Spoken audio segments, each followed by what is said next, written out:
Assalamu alaikum warahmatullahi wabarakatuh. Welcome to another episode where you literally know what you need to know. I know it's been a long time, subhanAllah, life happens, we don't do episodes, but alhamdulillah, today I'm bringing you an amazing guest who are going to be having a very good conversation on how to become the better version of yourself. My guest for today is none other than AbdulMalik Mahdi, who is the managing partner of Modern Shelter and Services Limited.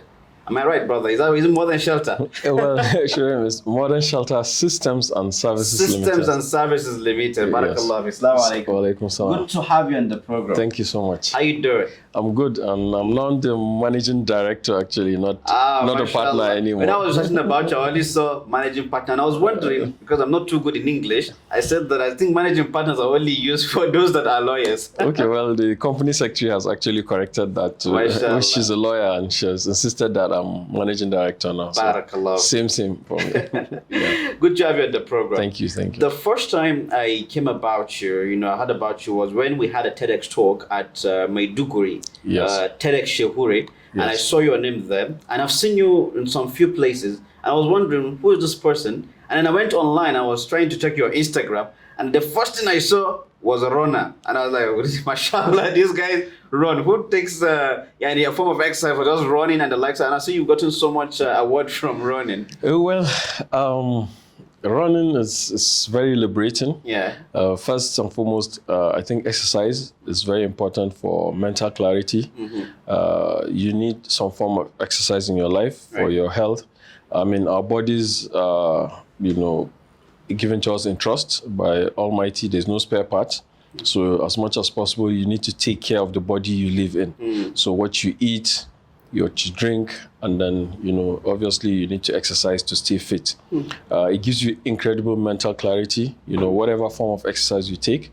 But I took up running basically because running is very easy. Right. You just need a pair of shoes and the right clothes. I mean, you can run with virtually almost everything, but I mean, it's better you have tracksuits, sweatshirts, but you just need a pair of shoes and the open rod, and you're good to go. Maybe if we run together, I think I will run faster than you, maybe. MashaAllah, maybe we need to try it. But I mean, it's you can do it anywhere. You just take your pair of shoes. I've run in different continents, different cities, and it's my way of marking that I've visited a place. So if I go to Okene tomorrow, I'll make sure I run, and post it that I've not just been to Okene, I've also run there. And as you're running over the 1 hour, you see the different parts of the town in a different perspective from the ground level. Right. And it's truly, truly healthy. Right. So I'm part of a run club, Abuja. So we have a community of runners. Whenever I travel, I also try to find run clubs, those communities in those places. And it's very easy. And I just wish I started running 20 years ago. Not now, but so I urge everybody listening to me, don't waste your youth watching Netflix, don't be a couch potato, do something, run, preferably, but do something, don't watch TV. That's amazing. Yeah. Since I'm extremely younger than you, I'll take that advice, and anybody watching should take that advice and begin to run. Run to so many things, run to your future, run to success, and run for good health, mashallah. I'm going to come back to this point, but let's go back down to 2015 when you set up your company, right? Usually when people want to set up their company, the first thing that comes to their mind is, I want to make money, I want to do this, I want to do that. But so far, I've gone to so many houses that people build houses and likes of it. So many people are complaining now. These people are just focused on the money, and others are saying, no, these people are just focusing on what they're going to get from the buildings. Tell me, prior to you starting your business, what was your biggest motivation? What motivated you to start? And also, my next question will be, were you focused on just the money, or was it impact and profit? Well, I mean, for me, I've always been the kind of person that has, a 5-year plan, a 10-year plan. Where am I going to be when I'm 45, when I'm 60? Right. And from day one, I knew that paid employment for the long term wasn't for me. And when I started working in 2005 in First Bank, I decided that I was going to spend 10 years in the banking industry and learn all that I can learn, and then do something else with the next phase of my life. And I started working, I was very young. I was 24. So I knew that by the age of 35, if I wanted to achieve the goals I set out for myself in life, then I need to set up a business. I didn't know at that time that it would be real estate. And then by the time I went through GT Bank, after First Bank, I went to Jais Bank afterwards. We happened to be the bank that really supported real estate growth in Abuja.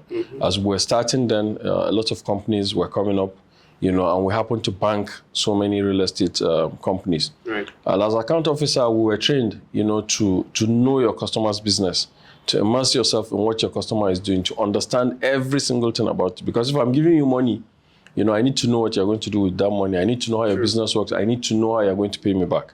So I got to know a lot about real estate.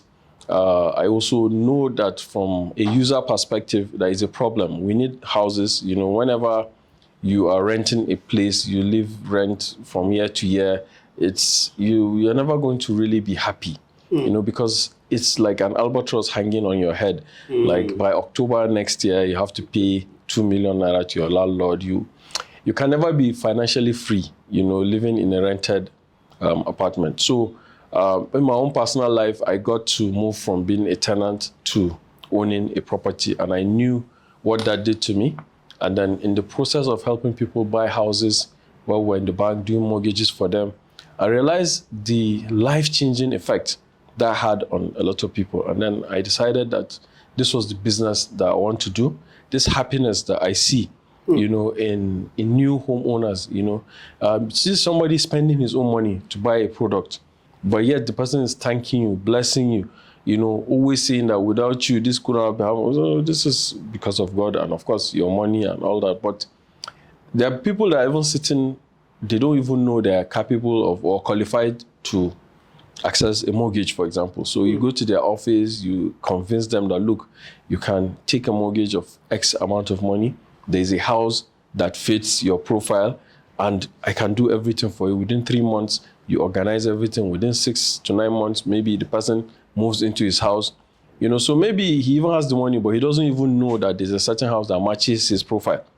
So putting together all that process, we felt, okay, we'll do a business where we connect off-takers, developers, and financial institutions so that we can help people achieve their dream of housing, which, of course, is one of, in the hierarchy of needs, shelter is very, very high up there. Right. So we decided to make that a business. And then we started with sales, marketing, mortgage brokerage, and then we transited, to building the houses that we're selling. Because when the business got larger, we felt, okay, let us start, building for ourselves. And our motto right now is order happiness, order a new home. So because for us, order happiness, order a new home. Amazing. Because for us, the whole philosophy of Modern Shelter is about creating happiness. So we build our houses with love. We make sure that the whole journey of home purchase is as easy as possible on the buyer, because we know that buying a house is probably, a lot of people are only going to buy a house once in their lifetime. Right. And it's one of the biggest investments they will ever make. So we want to make that huge undertaking, that huge expense, as easy, as pleasurable as we can.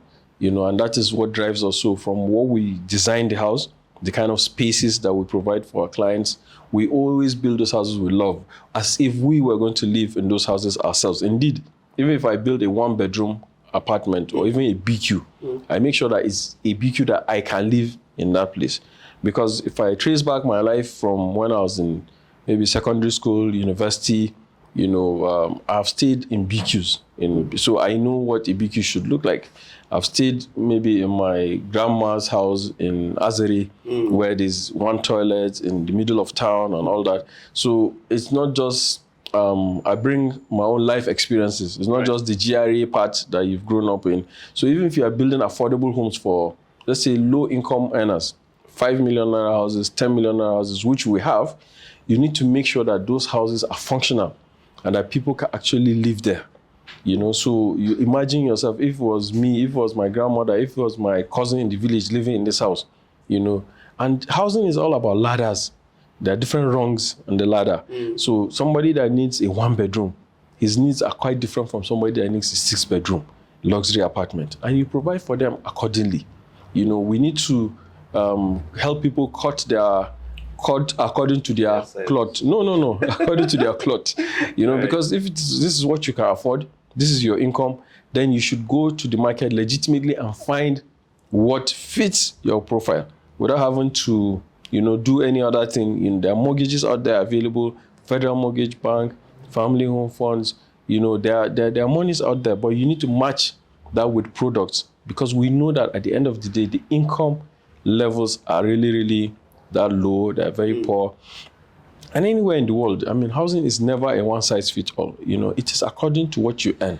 Malik, let me just come in a bit. You're talking about how the houses are a bit affordable for people and likes of it. Like a lot of young people here, like myself, who are in Abuja and likes of it, when we want to buy a house, what people tell us is about, this is 50 million, 70 million, 80 million, 100 and something million. So automatically you feel that I can't own a home. And, a young person who is maybe an entrepreneur or who works in a government parastatal automatically has made his mind up that, okay, fine, I cannot afford to buy houses like this. But, I know you're building some houses right now in Bauchi, if I'm right, and the likes of it. But in Abuja here, do you think that this is a possibility to get a very, very affordable home, let's say 10 million naira, whereby it's comfortable, and a very good area where somebody can, I own a home, so he doesn't have the burden of thinking I need to pay rent at the end of the year, and so he can focus mainly on what he wants to achieve?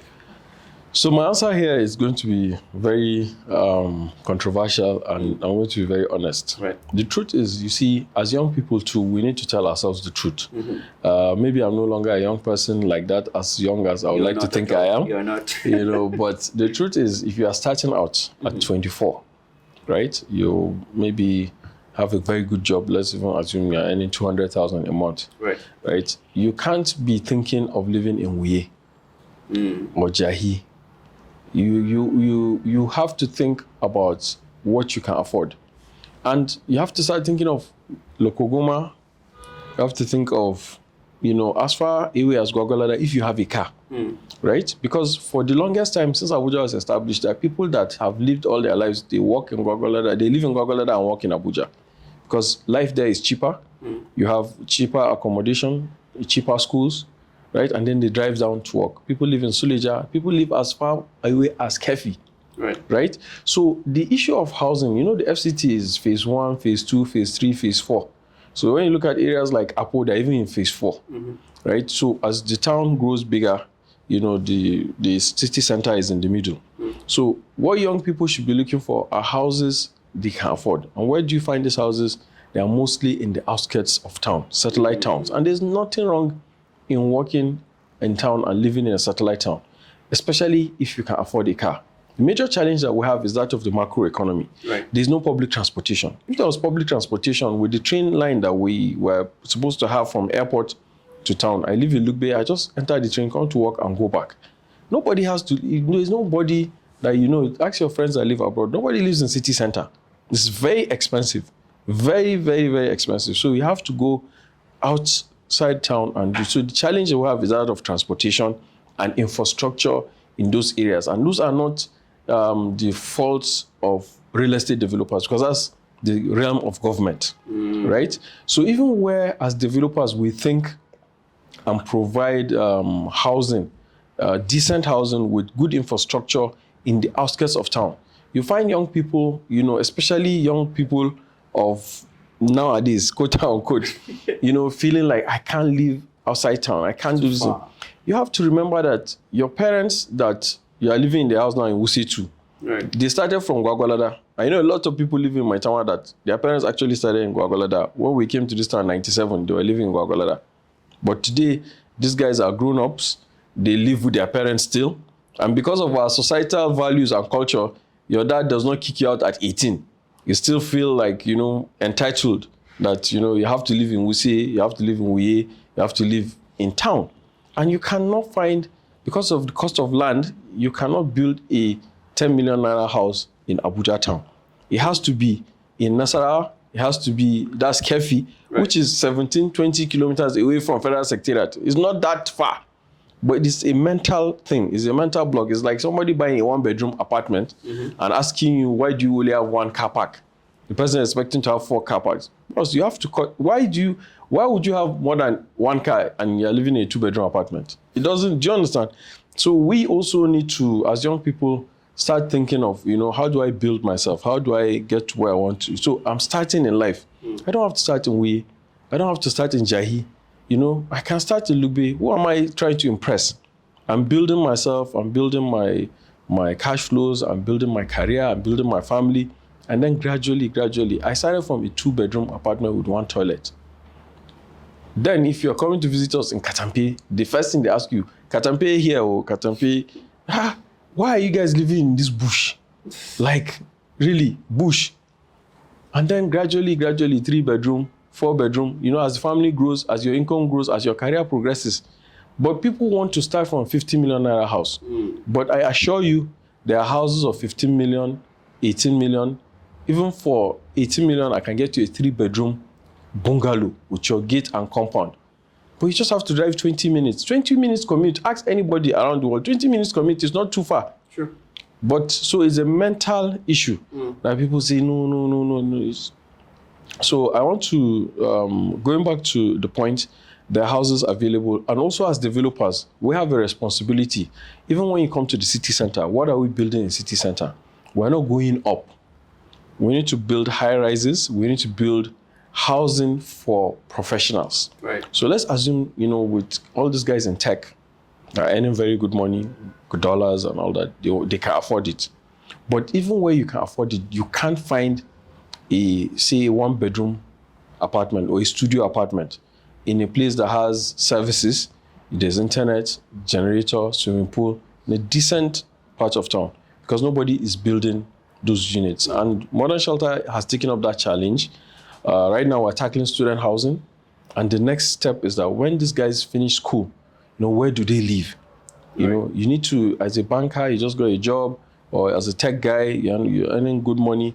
You don't need to buy a house where you need to buy TV, fridge, furniture, all those things. They also add to the cost of housing, in addition to the rent. I want to be able to give you a 1-bedroom apartment in Durumi, for example, where you just come in with your suitcase and you pay rent monthly.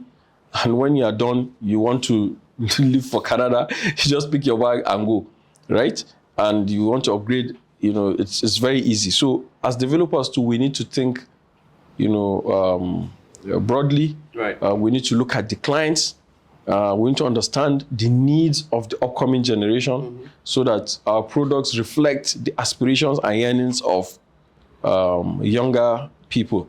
And home ownership also is not something that you just enter, just the moment you start working, you just say, I want to buy a house. And then you see 15 million. It's something that you have a 5-year, 10-year plan that, okay, I will work, I will save, and then, I'll buy a house. So these are the things. And there's no advice. So when you come to me to buy a house, I need to be able to, as a developer, also advise the client. We need to, bankers also need to advise people, all this, there's no professional advice around. So you just you get a job, you just want to buy a house. Probably, even if you have the money, it's probably not a good idea. The first money you get, you just go and buy a house. A house is a non-earning asset. Unless you are buying it for investment, you're going to put rent or you're going to sell it, flip it, right. Build your asset base, build your capital, have money. But the first money you get, you just go and tie it into a house, right? You are not going to be able to build generational wealth with that kind of money. There are people that will buy it and put it for rent, and then you can rent it from them. And then the bulk cash you have, you trade it, you build your capital such that the moment you are buying that house is an asset. You are able to put away that money, and you don't have a problem with that. But, don't carry your whole money, as a young person and just go and buy a house. I think this makes absolute sense. I think, unfortunately, we live in a society, a very toxic one, whereby a lot of young people, don't want to, as you said, cut their cloth according to their... Cut your coat according to your cloth. Your coat according to your cloth, right? So unfortunately, we are moved by what people have and what they're doing. And I see my friend. So people in Abuja, right? I've gotten to categorize them in a certain way. There are those that their parents, when they want to get married, their parents give them a house, a car, and they're married and they're good to go.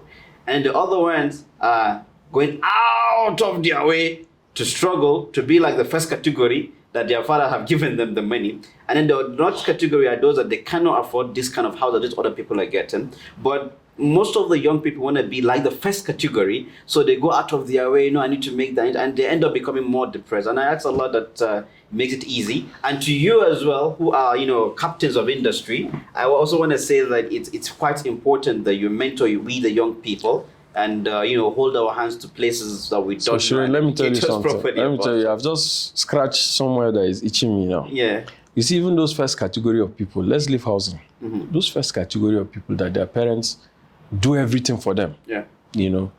How many of those parents are legitimately using resources that they've earned legitimately to do that for their kids? How many? Right? So you create a rat race where parents of those second category also want to steal government resources, cheat, lie, just so that their own kids belong. Because at the end of the day, the fault is with us parents. Right. We push our kids. We want our kids to go to the best schools, even if we can't afford them. We want our kids to drive cars like the child of my friend. They want to go on holiday, so we too must go on holiday. You understand? So it's the value system of society that needs to really, really be looked at. When our parents were getting married, the most amazing thing you can get is probably a bed, your room. They have some sort of furniture, traditional furniture, kwalla, kumbo, and some things for them. And then that bridal bed, and that's the highest, that's the best. Sure. Now you virtually give them an empty house, and even you yourself, they send clothes to you, boxes of clothes, they sew clothes, shoes, everything. So you end up not doing anything. Like as a young person, you're not, especially in the north, right? You see our friends in the southeast especially, most of your friends will not get married until they're in their late 30s because they do everything themselves. Now you just, all you need to do is present a bride and your family will get you a house, the bride's family will furnish it. And it is killing everybody. This lefe, this is beyond lefe now. Lefe is even you, the husband, you do lefe. They will buy car, they will do, it is so much economic waste. That's capital. Give them the money. Give them 10 million. Let them even put it the down payment to buy a house. Or buy them a house and just say, okay, go and start off, buy a house. But the money we spent on events, on souvenirs, right? On musicians.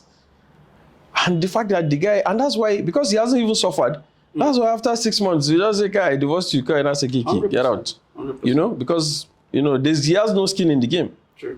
So we need to look at our society, especially the elite. What kind of examples are we creating? What kind of children are we creating? And those children are now getting married. What kind of families will they have in return? So it's a societal problem, Thank you for everybody. Much, AbdulMalik, for commenting on this. I think it's very important.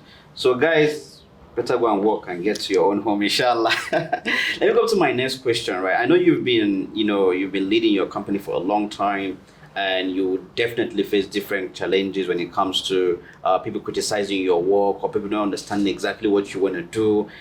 Emotionally, how have you been able to balance yourself properly with what people say and with your intentions and what you really want to achieve for the housing sector in Nigeria?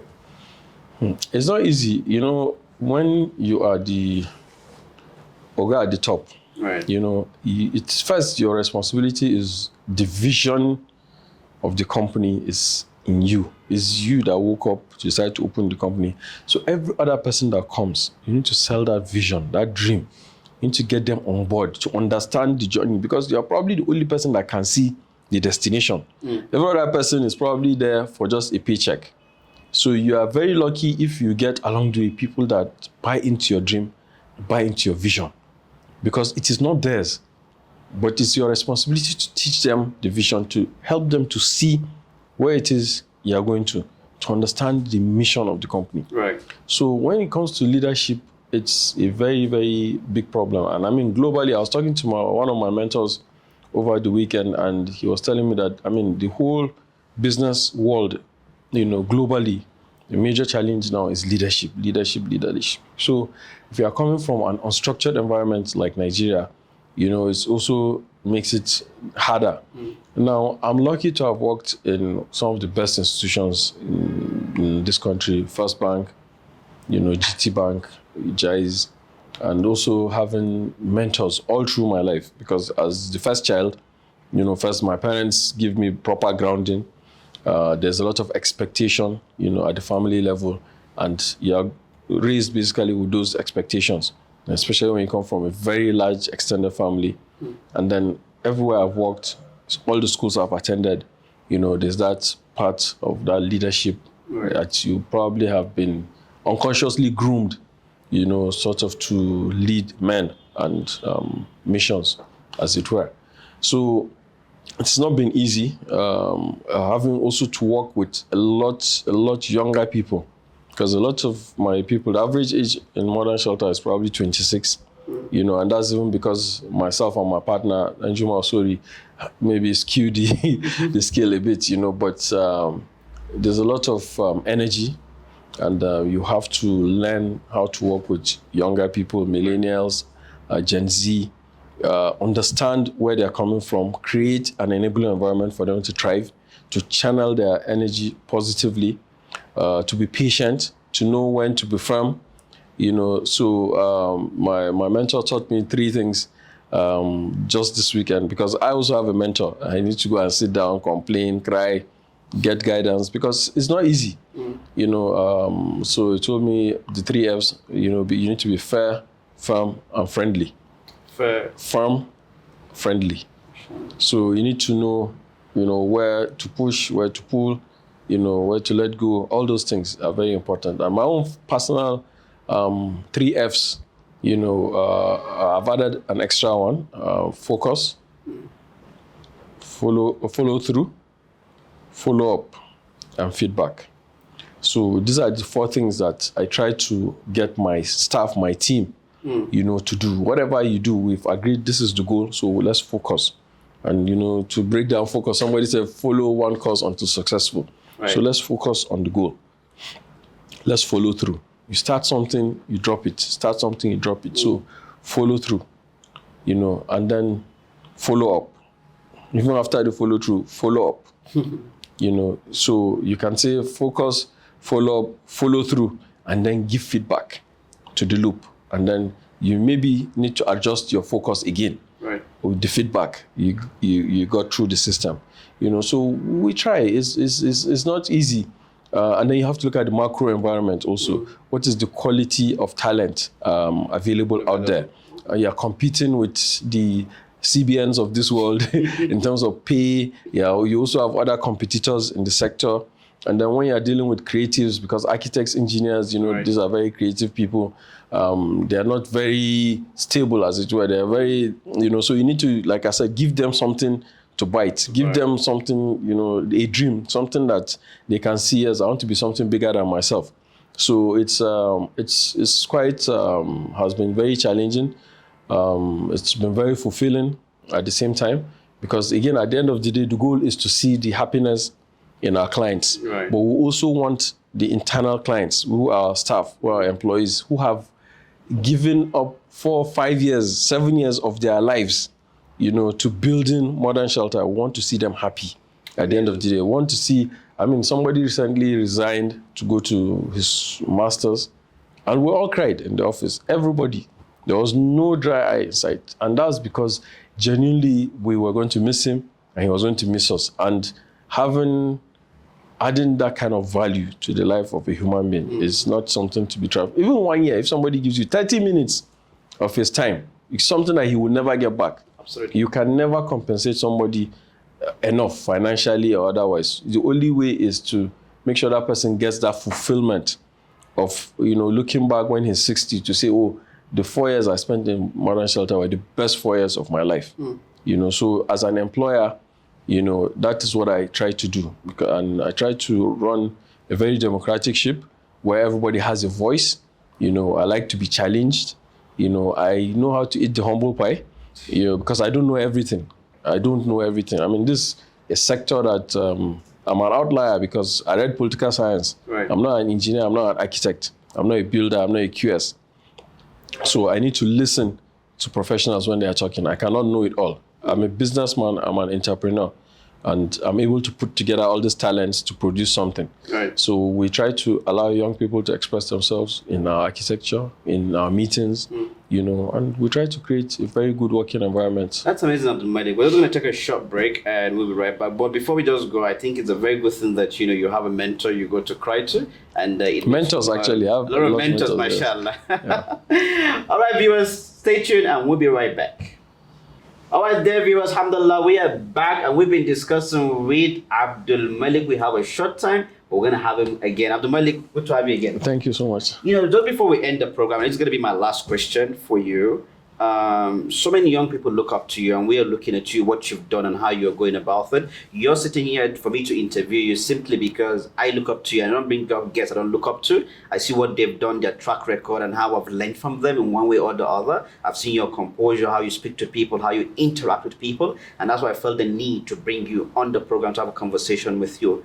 What message do you have for young adults out there who are trying to become leaders in their on way to become best at their businesses? What advice do you have for them? Well, I think focus, very important. You need to know what you want out of life. Once you know your dream, if you want to be Dangote, then you have to read, understand what Dangote is, what he has done, the process. There's a process to everything because we young people, we are still young people in the eyes of some people who are accused of being too much in a hurry. We just want the result. We don't want the process to get to the result. And that's why a lot of people fall into crimes, fraud, internet fraud, and all those things because they just want a shortcut. There's no shortcut to success, right? You have to pay your dues. You have to go through the process. You have to go through the grinder. So you need to know what you want out of life. First, if you are comfortable just, being one of the 8 billion people on this planet, you just want to go quiet life, no problem. If you have any ambitions, then you need to do the work, put in the work for that. Very quickly, family is very important. So if you can marry very early, raise your family, grow up with your family. It gives you clarity, comfort, right? And it helps you sharpen your focus, right? If your parents are still alive, listen to them. They know better than you, and they're the only people in the world that love you unconditionally. Even your wife doesn't love you unconditionally. Even your kids don't love you unconditionally because all these guys, they have options and there's something they want from you, right? They love you, but your parents, the love of a parent is completely unconditional. So take care of your parents, listen to them, exercise by all means. If you can run. If you have the opportunity to travel as much as you can. If you can't travel, read. Of course, even if you can travel, read.